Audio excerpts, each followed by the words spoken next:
אוקיי, אז בגדול יש שני דפי עבודה שעוד לא דיברנו עליהם. אחד מהם זה פונקציות.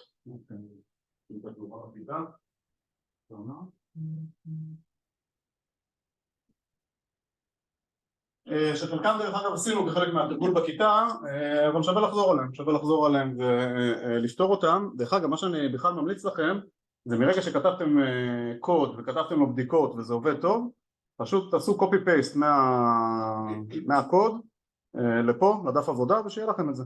שיהיה לכם את זה אם תרצו לחזור אחרי זה, ושלא כל פעם תצטרכו למחוק מהזה או לשים בהערות, ואז נראה לכם איזה קוד מסורבל כזה שנורא קשה לעקוב אחריו אבל מה קורה בפנים. שיהיה לכם פרויקט אחד פתוח לעבודה שוטפת, וכל קוד שעבד לכם פשוט תעתיקו לפה, לתוך הזה. המלצה קטנה, אם אתם בין תרגילים, תעשו כמה אנטרים, כי אחרת זה מוסיף, רואים? לוורד יש כל מיני דרכים משלו להגיד לכם שהוא לא מרוצה מה שעשיתם עכשיו. הנה כמה כאלה, ואז מעתיקים את הקוד, ואז בעצם הוא לא מופיע לכם מספרים וכל מיני דברים כאלה. המלצה שלי, אם יש תרגיל שנתקיים בו, אני אשמח לכם לזה, קיבלתי מייל אחד, מיקה? איזו מיקה? כן, תודה. מה שבא לערך. תרגישו חופשי, באמת, לשלוח קוד, זה, להתייעץ, מה עובד, מה לא, דרך אגב, עובד לא עובד, פשוט תריצו. גם המיומנות של לבדוק האם הקוד שלכם עובד או לא, להבין מה הייתה הבעיה ולבדוק האם מה שכתבתם פותר את הבעיה, זה מיומנות ששווה להריץ. האם היה אפשר יעיל יותר, האם זה מתועד מספיק, האם למה שורה מסוימת לא עבדה, למה הקוד כולו לא עבד, אני מצפה שתעבדו עם הדיבאגר ותבינו לבד מה לא עבד שם, אבל למה שורה ספציפית החזירה את מה שהחזירה, זה בכיף, אני אשמח לעזור. כל השאר תתחילו לפתח את המיומנויות התכנותיות שידרשו החל מסוף אוקטובר, וזהו.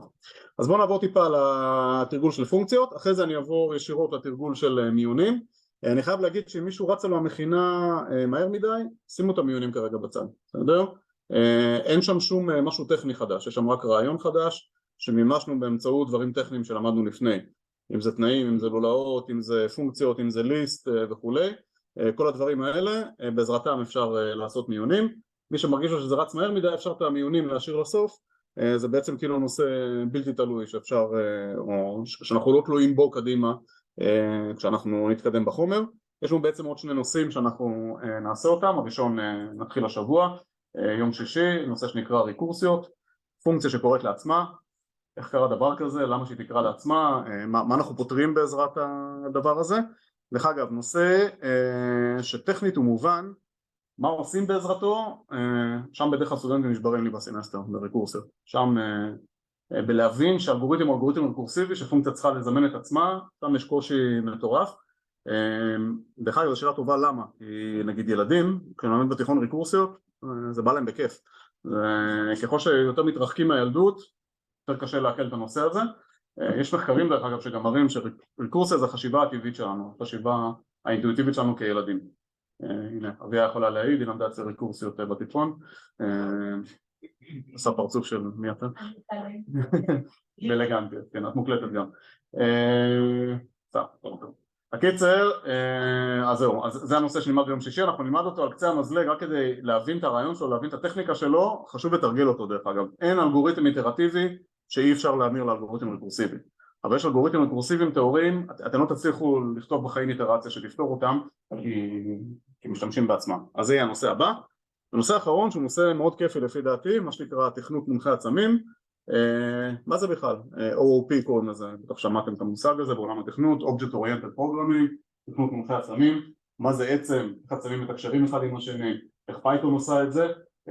זה לפי דעתי כמו שפונקציות הייתה מדרגה שמביאה את רמת התכנות שלכם לרמה יותר גבוהה, תכנות מונחי עצמים זה עוד מדרגה שאנחנו מתקדמים בקדימה, ופותחת לכם בעצם את העולם הזה בצורה הרבה יותר, את עולם התכנות, למשהו שהרבה יותר קל להגדיר אותו, משהו שהרבה יותר קל לעבוד איתו, ובעצם יותר קל לממש אותו במילים אחרות.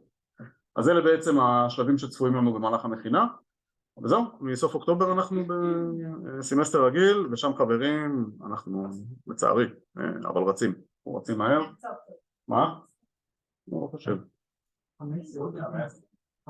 15 זה אמצע, האמת, בוא נראה.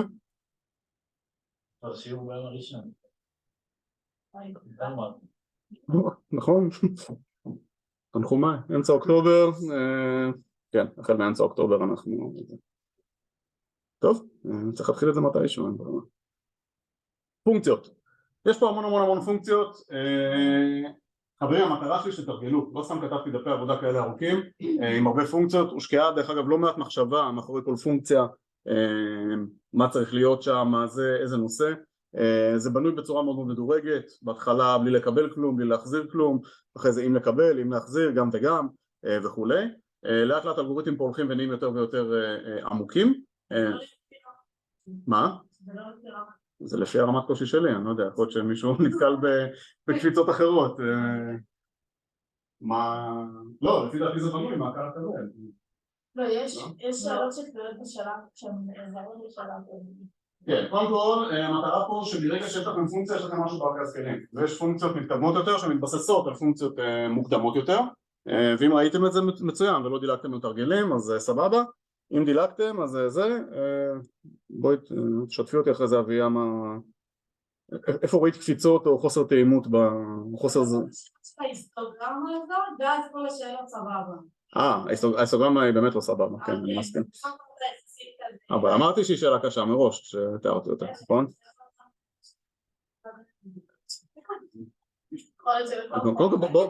בואו תבינו את התפקיד, בואו תבינו את התפקידים באקדמיה, זה תפקידנו, לתקוע לכם ימים שונים על בעיות.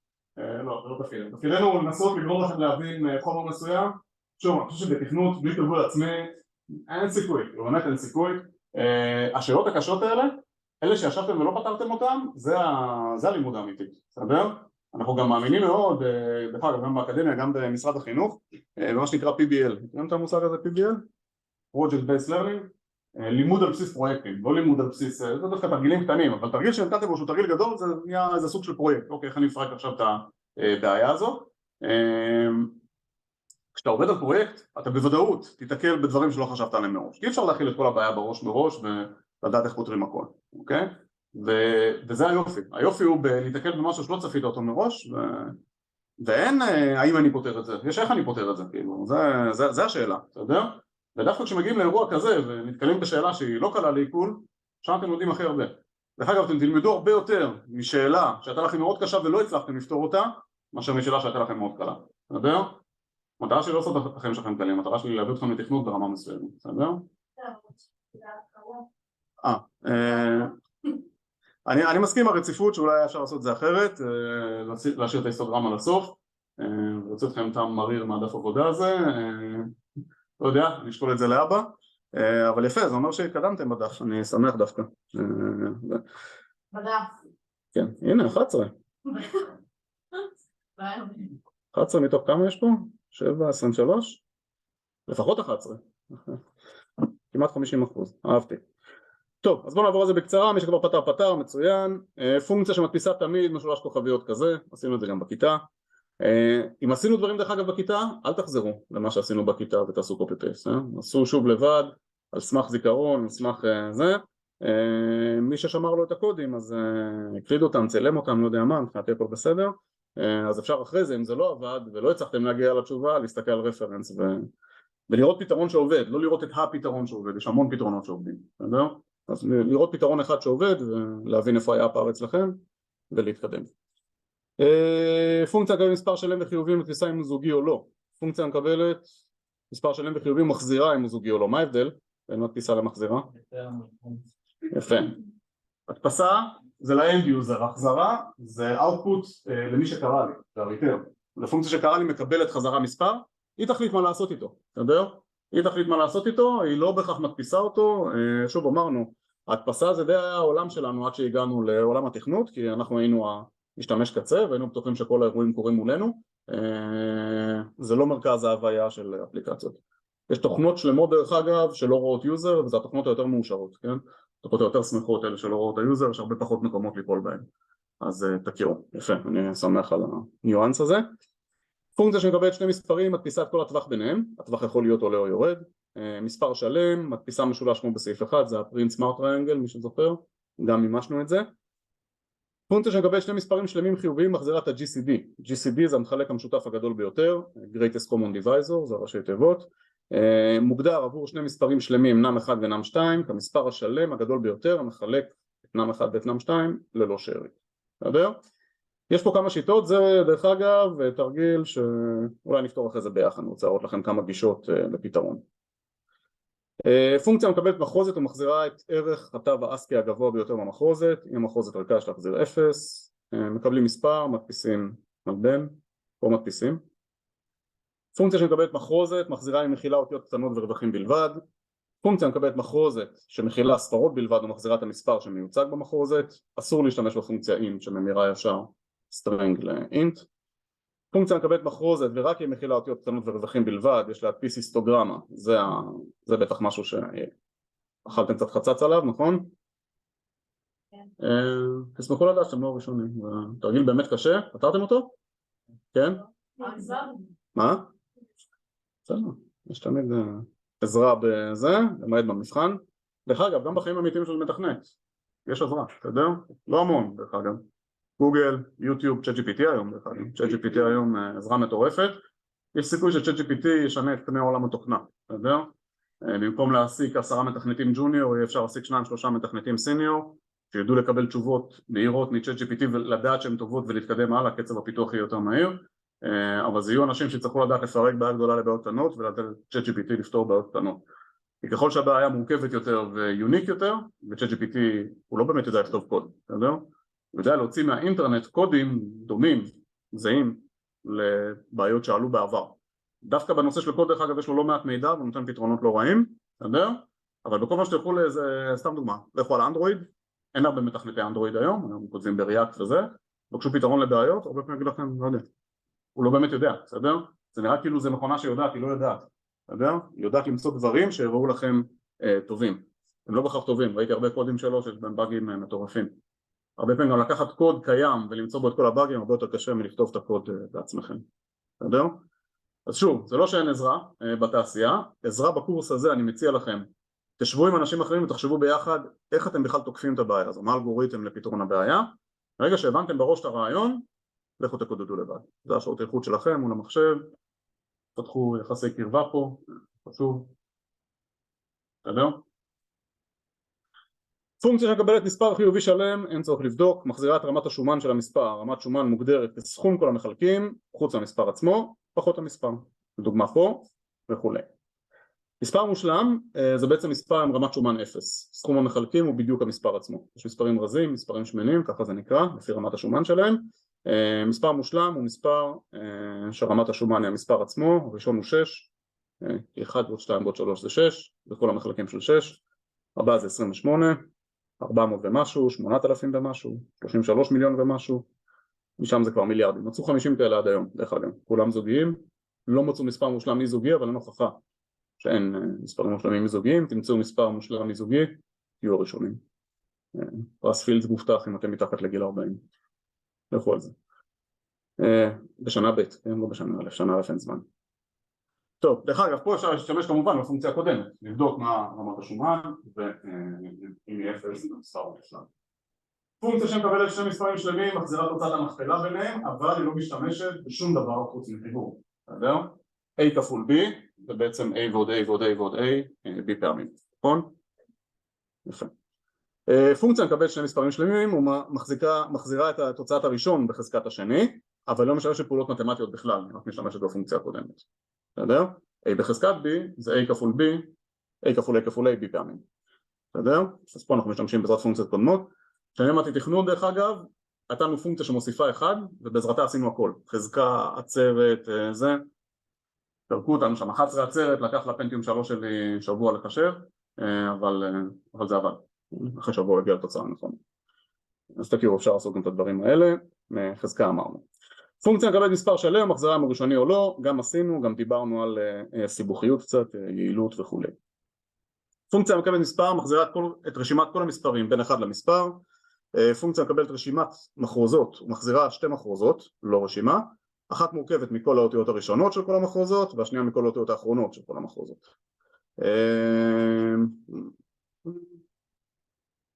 פה תבדקו גם את הפונקציה הזאת, זה מה שרציתי, דווקא פונקציה טובה. שמח, מצטער שאני מחמיא לעצמי, אולי נפתור גם אותה. פונקציה שמקבלת שני מספרים מחזירה את כל הטווח ביניהם, כל הטווח ביניהם זה רשימה, בסדר? אני מחזיר יותר מערך אחד, אני מחזיר ליסט שמכיל את כל הערכים, לא כדאי לציין את זה. פונקציה מקבלת רשימת מספרים, מחזירה רשימה חדשה, מכילה רק את המספרים הזוגיים מתוך הרשימה המקורית, אין לשנות את הרשימה המקורית. פונקציה מקבלת מערך מספרים, מסובבת אותו, ראשון עם אחרון, אחרון עם ראשון,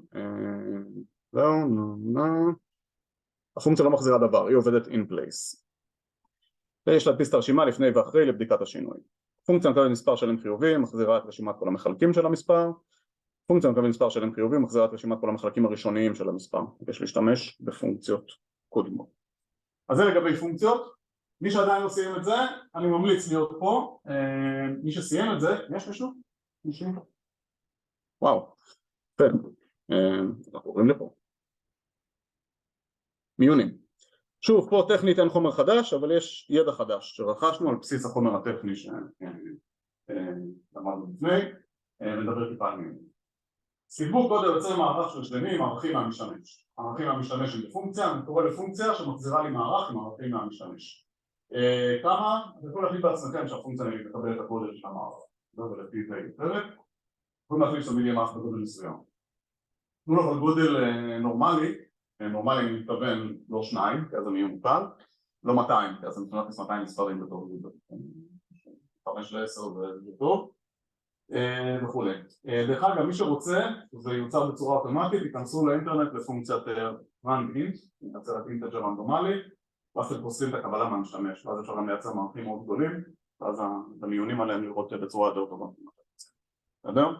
תרשמו run-int, R-A-N-D, int, או לרשום בגוגל, איך אני מייצר מספרים רנדומליים בפייתון, או עדיף, How do I create random numbers in Python? בסדר? האיכות בין שתי השאלות, בין התשובות לשתי השאלות האלה היא שמיים בארץ. ואמרתי לכם בעבר שהיום חברות הייטק מגדירות את הפער באנגלית כפער הרבה יותר גדול ממה שהן היו רוצות מאשר הפער בתכנות, ביכולות התכנות. אתם לסגל לעצמכם את הלועזית הזו כמו שאומרים, היא תעזור לכם. לא, מכירים את זה של ברקוני? מכירים ברקוני? כן? לא מכירים אותו. לפני שנה הצגתי אותו, אמרו לי מי זה המפגר הזה שמראה את הבובות המפגרות האלה. במקור איזושהי בובה דמות, דרך אגב מי שמתמלל אותה באופן לא מפתיע קוראים לו אביתר, הוא מערד במקור, אין הרבה דברים שיצאו מערד והצליחו, אז אנחנו מציינים את זה כל פעם. סתם, יש דווקא חבר'ה סבבה. מכירים הייטק זון? הפורטל הייטק של... זה כמו חבר רק לאנשי הייטק, שני המקימים של האתר הזה מהכיתה שלי, אחד חבר ילדות, אחד יש חברים המון שנים, יצאו פה ושם דברים טובים. הקיצר, בואו נראה לכם. מה זה עם המייל? כן. כן.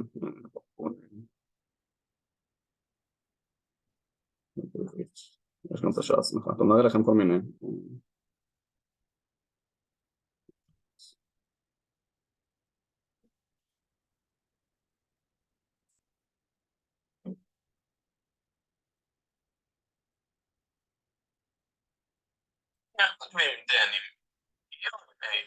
מה זה דן?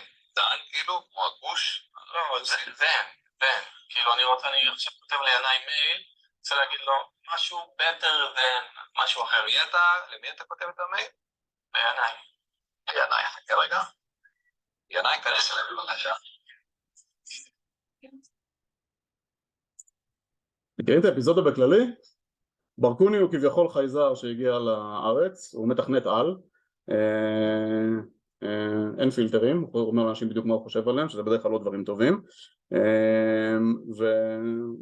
ובדרך הזה שלו הוא דרך כלל מפרסם היום המון דברים. הוא התחיל כפריזנטור של חברה שנקראת אלספורטס, שהיא חברה שגייסה עובדים, ומן הסתם כל החברות פעם גייסו עובדים, היום פחות, והוא הפך לאישו בפני עצמו, היום מפרסם הרבה דברים אחרים, שבוע החלל הישראלי הוא פרסם וכולי, יש לו יכולת התממשקות בבלוטות' לכל דבר, כמו שאתם רואים, וזהו, נמשיך.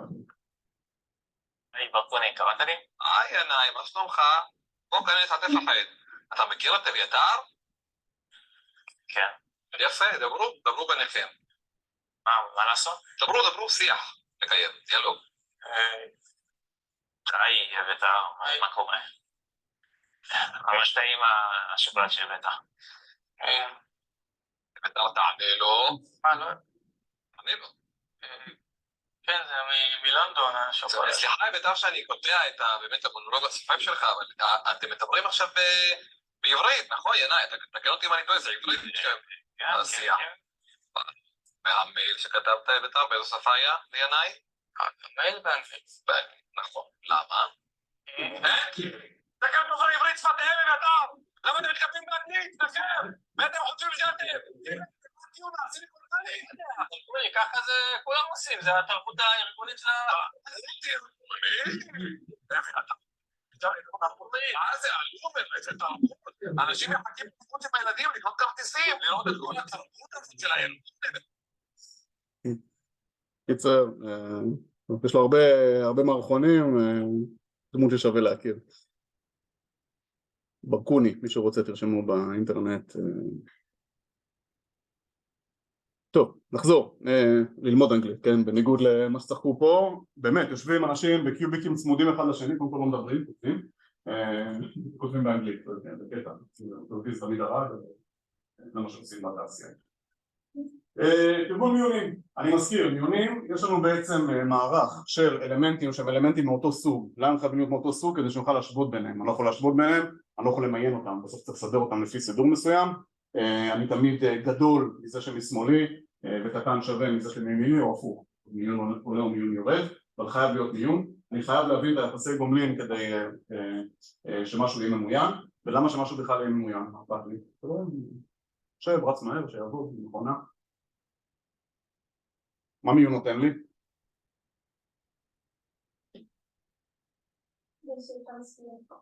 חיפוש בינארי, כן. חיפוש לינארי, חיפוש נאיבי כמו שאומרים, הוא חיפוש ביעילות של כמות האיברים שיש לי בליסט. חיפוש בינארי הוא חיפוש שהמהירות שלו היא לog 2 של כמות האלמנטים שיש לי בליסט, שזה, אני לא יכול להגיד פי כמה, כי פי זה יחס לינארי, אבל הוא משמעותית הרבה יותר מהיר. גם הדברים הכי גדולים שאתם חושבים עליהם, דברים של מיליארדים, זה כמה עשרות ריצות וסיימנו. חיפוש לינארי, יש כאן דברים של מיליארדים, ויהיו מיליארדי ריצות, ולכן אני רוצה להגיע ליעילות הזאת. זו המוטיבציה למיין, יש המון דרכים למיין, ופה אנחנו בעצם מתרגלים את זה. טוב, הבנו. תבדוק. אז יש למיין את הערכים פעם אחת במיון בועות ופעם אחת במיון בחירה. כל מיון בפונקציה משלו, על כל פונקציית מיון להחזיר כמה השוואות ביצעה וכמה החלפות ביצעה. זאת אומרת, אני לא עושים קופי פייסט למיונים שראינו במצגת, אלא או שאתם כותבים את זה בעצמכם מחדש, זה יהיה טוב לפי דעתי, זה יעזור, או שאתם נעזרים במיונים האלה, אבל אתם צריכים להחזיר ערכים. דרך אגב, שימו לב שצריכים להחזיר פה שני דברים. איך אני מחזיר שני דברים מפונקציה? לא דיברנו על זה יותר מדי מפונקציות. קודם כל תמיד אפשר להחזיר אוסף, אני רוצה להחזיר שני דברים, אני יכול להחזיר ליסט, זה אוסף שאנחנו מכירים, שיש בו דבר ראשון כמה השוואות ביצעתי, דבר שני כמה החלפות ביצעתי. בסדר? בנוסף, פייתון גם מסוגלת להחזיר שני דברים, אנחנו לעשות return a פסיק b, בסדר? אממה, מי שקורא לפונקציה צריך לדעת שהיא מחזירה שני דברים, בסדר? ואז אתם צריכים לרשום רז 1 פסיק רז 2 שווה לקריאה לפונקציה, ואז היא תדע להחזיר אותם. אם לא תרשמו רז 1 פסיק רז 2 מקבל את הערכים חזרה, תרשמו נגיד רק רז 1 מקבל את הערכים, הם ייכנסו לתוך משהו שנראה דומה לליסט, אבל עם סוגריים עגולים ולא סוגריים מרובעים, הוא נקרא טאפל, יש ויכוחים דרך אגב, אביאל דוגמה תשאלי את אוריאל הוא יגיד לך טופל, ויכוח קשה שיש בינינו מר עד היום, אבל אם זה טאפל או טופל, אז תכירו, בסדר? זה גם משהו שיש לו אינדקסים, מה? כן? רנקוף? וואי, יש לי מתחרים רציניים. רנקוף חולק עליי, אני במקום טוב. איכותך נמדדת באיכות האנשים שחולקים עליך. סבבה? לכל מי שלא מכיר, אין לי איך להסביר את זה. אז שימו לב, אם אתם מחזירים שני ערכים, עדיף להחזיר ערך אחד בתוך ליסט, ואז למדוד את אינדקס 0 ואינדקס 1. זה בכל מקום שמבקשים שהפונקציה תחזיר יותר מדבר אחד, בקורס המלא ניכנס לזה יותר לעומק, למה זה טאפל, מה עושים איתו וכו'. בדקו באינטרנט איך מייצרים מספר רנדומלי, יצרו מערך בגודל שנע בין 1000 ל-2000 רנדומלית, עם מספרים אקראיים בין מינוס 5000 ל-5000, מעיינו את המערך במיון בועות מהסעיף הקודם, בעזרת זה. יצרו פונקציית מיון בועות חדשה, שאם בלולאה הפנימית לא ביצעה אף החלפה, היא מסיימת את ביצוע הקוד. זוכרים שאמרנו שאם אנחנו רצים ולא מבצעים אף החלפה, אז בעצם סיימנו את המיון, אין יותר מה למיין. אז פה אני רוצה שתיכנסו לזה. גם פונקציית המיון החדשה צריכה להחזיר את כמות ההשוואות וכמות ההחלפות. יצרו גם פה רשימה בעזרת סעיף 2, הפונקציות שכתבתם בסעיף 2. ציינו מה ההפרשים בין שני המיונים. אני מראש אומר לכם, תשובות טובות תיתנו הפרשים לא גדולים. בסדר? כי בסוף מתי המערך באמת ממוין? ב2-3 איטרציות האחרונות שהן איטרציות המאוד מאוד קצרות, בסדר? של ה2-3 איברים שיש. שם הוא באמת יגלה אם זה ממוין. הסיכוי של מערך עם 3 איברים נשאר ממוין הוא 1-6, בסדר? סיכוי עם 2 הוא 1-2. אז זה לא יהיה סיכויים גבוהים, הוא כן טיפה יותר יעיל, דרך אגב הרבה פעמים אני משלם על הבדיקה הזו הרבה יותר מכמות האיטרציות שחסכתי. תמיד דילמה אם זה שווה או לא שווה. מיון דליים, חברים, בואו נסביר אותו ואז נסביר איך אני רוצה שאתם ממשו אותו. מה זה מיון דליים? מיון דליים זה מיון שבעצם לא הסברנו אותו. אני נותן פה דוגמה של דלי אחד, אנחנו נרחיב את זה כמות דליים, כמות הערכים, אנחנו נרחיב את זה למיון טיפה יותר מורכב בקורס המלא, ופה נתחיל בשלב ראשון. נניח ומכללת ספיר עושה סקר, מה מצב השירותים באקדמיה, בסדר? ואתם יכולים לתת תשובות, התשובות זה סולם שנקרא סולם ליקארט, מכירים? 0, 1, 2, 3, אני עונה בהתאם, ככל שהמספר יותר גבוה, שירותים יותר טובים או יותר גרועים, בהתאם לשאלה, בסדר? וזהו. ועונים 5,000 איש על הסקר, מה מצב השירותים בספיר. עכשיו בסוף יש לי 5,000 תוצאות שכולם נעות בין 0 ל-9, בסדר? וטווח התוצאות שלי הוא מאוד מאוד מוגבל, ובזכות זה שטווח התוצאות שלי מאוד מאוד מוגבל, אני יכול לייצר מיון שהוא משמעותית יותר יעיל מכל המיונים שראינו עד עכשיו. הוא באור של N דרך אגב, אבל זה עובד רק אם טווח הערכים שלי מוגבל. מה אני בעצם עושה? אני מגדיר ליסט חדש בגודל 10, בסדר? כי יש לי סך הכל 10 ערכים אפשריים, ומאפס את כל הערכים בפנים, אוקיי? אחרי שיצרתי את הליסט הזה, אני רץ על המערך המקורי, מצאתי 7, אני בא לאינדקס 7 במערך המונים ומעלה אותו ב-1. מצאתי 6, אני בא לאינדקס 6 במערך המונים ומעלה אותו ב-1. בואו נראה דוגמה פה, בסדר? נניח זה תוצאות הסקר. מישהו אמר שהשירותים ברמה 1, מישהו אמר 2, 3, 5, 4, 5, 3 וכו'. אני יוצר את המערך הבא, הוא סך הכל כל הערכים שיכולים להיות פה. יש פה החל מ-0 ועד 9, יהיו פה 10 ערכים, וכרגע כולם מאופסים. זה נקרא מערך מונים, אוקיי? ואז אני רץ, אני אומר, אופה, ראיתי 1, אינדקס 1 עולה ב-1. ראיתי 2, אינדקס 2 עולה ב-1, ראיתי 3, אינדקס 3 עולה ב-1, ראיתי 5, אינדקס 5 עולה ב-1, ראיתי 4, אינדקס 4 עולה ב-1, ראיתי 5, אינדקס 5 עכשיו כבר עולה ל-2, כי היו עד עכשיו פעמיים 5. וכך אני אמשיך עד הסוף. בעצם בסוף במערך הזה, אם אני אחבר בו את כל המספרים, אני אקבל את הגודל של המערך הזה. בסדר? כי זה בעצם כמה פעמים היה 0 וכמה פעמים היה 1 וכמה היה 2 וכמה היה 3, ככה עד כמה פעמים היה 9. בסדר? אז זה שלב ראשון, אני מייצר מערך מונים שהוא בגודל של כמות הערכים השונים שיכולים להיות לי במערך הראשון, ואני מתחיל כל מונה פה לכמה הופיע אינדקס 0 פה, כמה הופיע אינדקס 1 פה, כמה הופיע אינדקס 2 פה, כמה הופיע אינדקס 3. אממה, בשביל לעשות את זה רק צריך לרוץ פעם אחת על המערך הזה, ואז בעצם המערך הזה, במקום שהוא הערך של המערך הזה, עולה ב-1. בסדר? כרגע זה O של N, אבל כרגע יש רק מערך מונים, עוד לא מיינתי שום דבר. מה אני עושה עכשיו? עכשיו אני חוזר, ואני אומר, אוקיי, מהמערך הזה קיבלתי את מערך המונים הזה. מה זה אומר? ש-0 הופיע 3 פעמים, ו-1 הופיע פעם אחת, ו-2 הופיע 4 פעמים, ו-3 הופיע 3 פעמים וכו', עד 9 שהופיע 5 פעמים. עכשיו, אם אני אחבר את הסכומים האלה, אני מגיע בדיוק לאורך של המערך הזה. מה שאני עושה עכשיו, זה לרוץ חזרה. היה לי 3 פעמים 0, אז אני שם 3 פעמים 0. היה לי פעם אחת 1, אני שם פעם אחת 1. 4 פעמים 2, שם 4 פעמים 2. זאת אומרת, ריצה אחת על המערך כדי לעשות את מערך המונים, ריצה אחת על מערך המונים כדי לשים את הנתונים חזרה במערך הזה. בסדר? אז מה יש לי? O של N ועוד O של N. זה O של שני N, O של שני N. O של N זה כמות הנתונים, אני בעצם תלוי בכמות הנתונים שיש בליסט. אם הליסט הזה יש בה 50 איברים, אז אני ארוץ סדר גודל של 50 פעולות. אם בליסט הזה יש מיליארד איברים, אני ארוץ סדר גודל של מיליארד פעולות, אבל התלות שלי בכמות הנתונים. זאת אומרת, האלגוריתם, הניתוח שלו הוא תמיד כפונקציה של כמות הנתונים. בסדר? זה O של N. N תמיד יופיע כש-N הוא אורך הרשימה, במקרה הזה.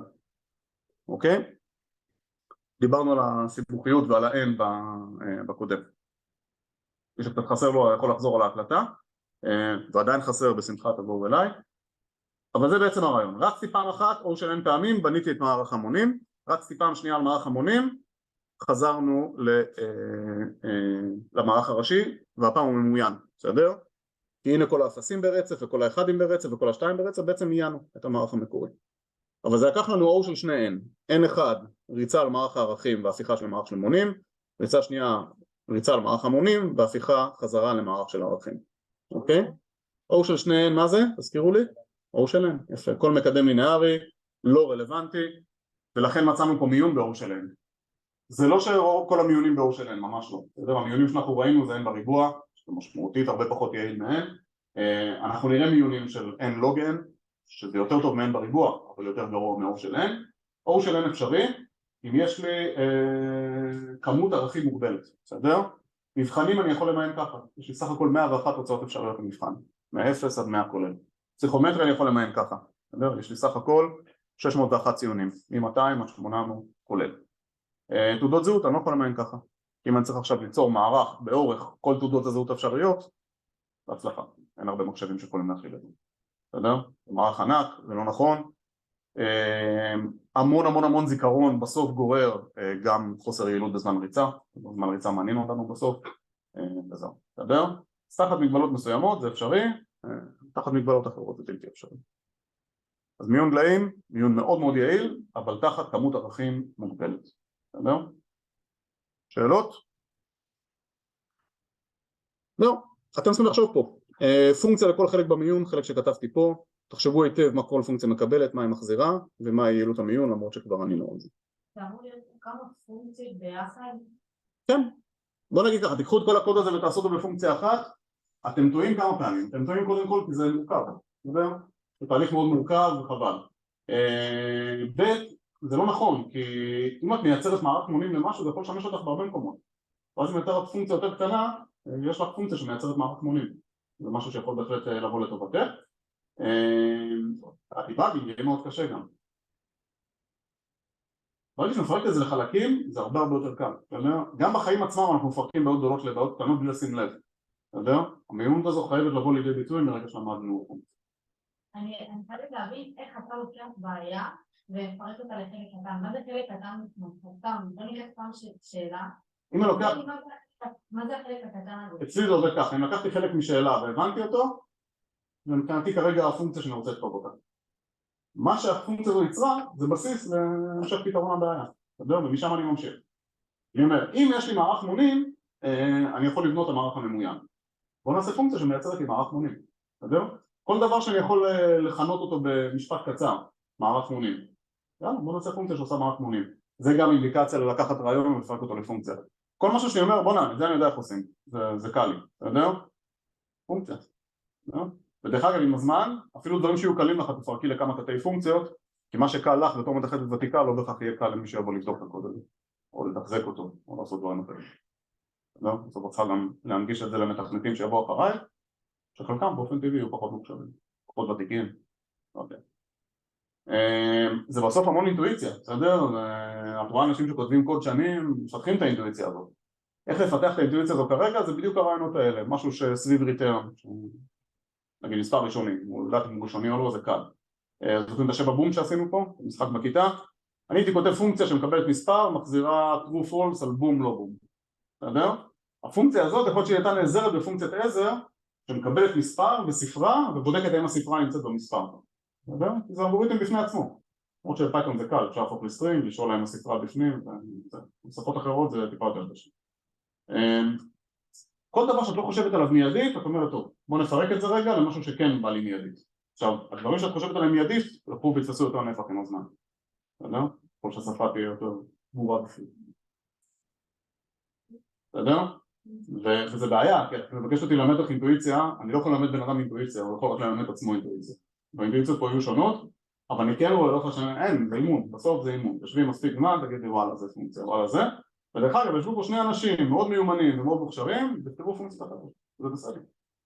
עוד הפונקציות קטנות וברורות, אפשר לתקוף בעיה, בייחוד ככל שהיא הולכת וגדלה, בהמון צורות שם. לתקוף אותה בצורה טובה. זה מגיע. Fake it until you make it. טוב. קצת מחרוזות, כי גם מחרוזות אפשר למיין. כתבו קוד המקבל מילים בלולאה מהמשתמש לתוך רשימה עד למילה סטופ. לאחר מכן יש להדפיס את רשימת המילים לא כולל סטופ, סטופ זה נקודת עצירה, זה לא חלק מהמילים. לאחר מכן יש למיין לקסיקוגרפית ולהדפיס שוב, לאחר מכן למיין לפי אורך המילים ולהדפיס שוב, לאחר מכן למיין לפי ממוצע תווי אסקי ולהדפיס שוב. תשבו איזה פונקציות לכתוב לכל סעיף, ורמזתי לכם. בין כל הדפסה להדפסה, מן הסתם כדאי פונקציה אחרת. מיזוג רשימות ממוינות. כתבו קוד המקבל שתי רשימות שכבר ממוינות. איך אני יכול לייצר לי רשימות כאלה? אתם יכולים להשתמש בסעיפים הקודמים, בסדר? מחזירים רשימה אחת מאוחדת של שתי רשימות ממוינות, בסדר? מספר שהופיע בשתי הרשימות יופיע פעמיים ברשימה החדשה וכולי. נתחו את היעילות של הקוד שלכם ואחרי זה תחשבו האם זה היעילות המקסימלית. אתן לכם רמז, היעילות המקסימלית זה O של N1 פלוס O של N2, ש-N1 זה רוב הרשימה הראשונה ו-N2 זה רוב הרשימה השנייה, בסדר? כן, נניח קיבלתם רשימה אחת שיש בה 1, 4, 19. רשימה שנייה יש בה 1, 2, 3, 15, 20. אני רוצה שתחזירו לרשימה שיש בה 1, 1, 2, 3, 4, 15, 19, 20. האורך של הרשימה הזו יהיה האורך של זו ועוד האורך של זו, בסדר? זו תהיה ממוינת, אבל גם זו הייתה ממוינת וזו הייתה ממוינת. אתם יכולים להניח ששתי הרשימות שאתם מקבלים הן גם רשימות וגם ממוינות, בסדר? השאלה היא מה היעילות המקסימלית שבה ניתן לבצע את זה. ואני אומר לכם, הפתרון של היעילות המקסימלית זה O של N1 ועוד O של N2. דרך אגב, לפעמים גם אומרים זה O של N כש-N הוא הרשימה הגדולה יותר מבין השתיים, O של שני N אבל O של N. השאלה איך מגיעים לזה? דרך פשוטה דרך אגב פשוט לחבר את שתי הרשימות ולשלוח להם מיון חיצוני שכבר עשינו, אבל אז זה O של N בריבוע וה-N שלי זה N1 ועוד N2, בסדר? פחות יעיל. קודם כל אפשר לבצע את זה בחוסר יעילות, אבל אז תחשבו איך להגיע לאלגוריתם יותר יעיל. נדבר על זה בהמשך, לא? אז אלה התרגילים להיום. אני בכיף פעם בשעה נעצור, נפתור איזה תרגיל שהסתבכתם עליו, אפשר את ההיסטוגרמה, אם לא כולם פתרו אותה, אפשר דברים אחרים, מה שתרצו. בסדר? וכמובן תקראו לי, אני אעבור ביניכם, מי שנתקע, מי שמשהו קצת עזרה. רגע, זה סימפטום יומי, שהפונקציה, אני אומר, עדיף להתחיל בפונקציה, תגיעו לרמה טובה בפונקציה לפני שאתם עוברים למיונים.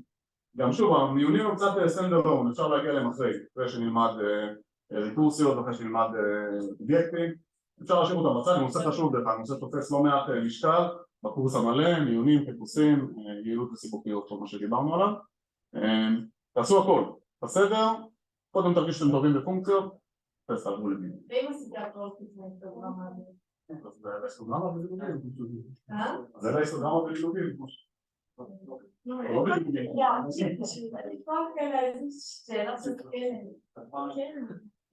ואם מישהו חושב שהוא יעבוד במקומות לא מתסכלים, אז בואו, אני אגיד לכם במציאות, הרבה דברים שתעשו יהיו מתסכלים. דרך אגב, המקומות שהכי תסכלו אותי הם מקומות ניהוליים דווקא, שביקשו ממני דברים שהריפו אותי.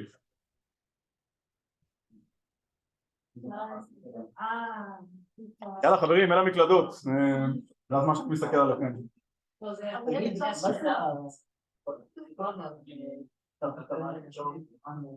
תרגול פייתון ויש תרגול אינסון. אז אני אספר לכם על זה בשבוע הראשון. אני אמור ללמד אתכם 4 שעות בשבוע, אני חושב שזה רצים ללמד את בן גורם. ובואו נעצור את ההקלטה, לצורך העניין. די.